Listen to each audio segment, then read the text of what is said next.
Ito guys, today meron tayong i-unbox na colored pencil ngayon from Obus. I think galing China.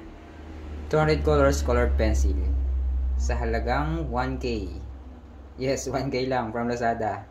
1K lang meron na kayong colored pencil na 200 colors. So, ang mura 'di ba compared sa ibang brand. So, ito yung 1K na Prismacolor. 24 pieces. So, compare dito sa 200 colors colored pencil. So, yan. Tingnan natin.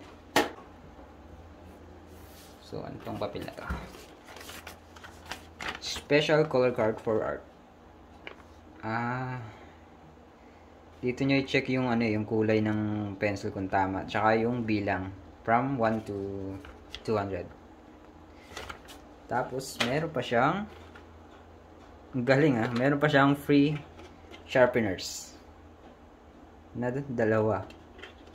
So, good job Obus kasi compared dun sa 150 Prismacolors ko, wala silang free na sharpeners na napaka-importante sa pencil natin para matasahan. So, thumbs up ka. Sa pencil, wow. Ang ganda ng pagkakagawa ng pencil nila, guys. Looks premium. Ang ganda. Sa nakakaalam ng Faber-Castell Polychromos, hindi nagkakalayo yung itsura nila.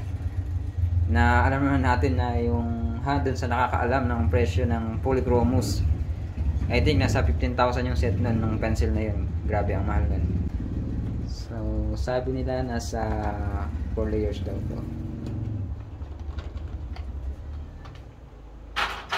Second layer, third layer, fourth layer niya.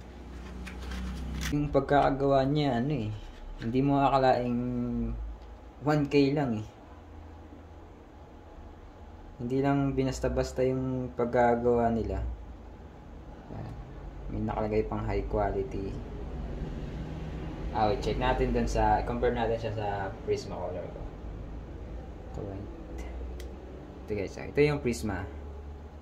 Sa looks parang nagmukhang premium pa si Obus compared kay Prisma. So ito si Prisma ang purpose nito nasa 100 pesos. So parang nagmukhang premium pa si Obus. Medyo malaki lang tong si Prisma. Grabe, ang ganda.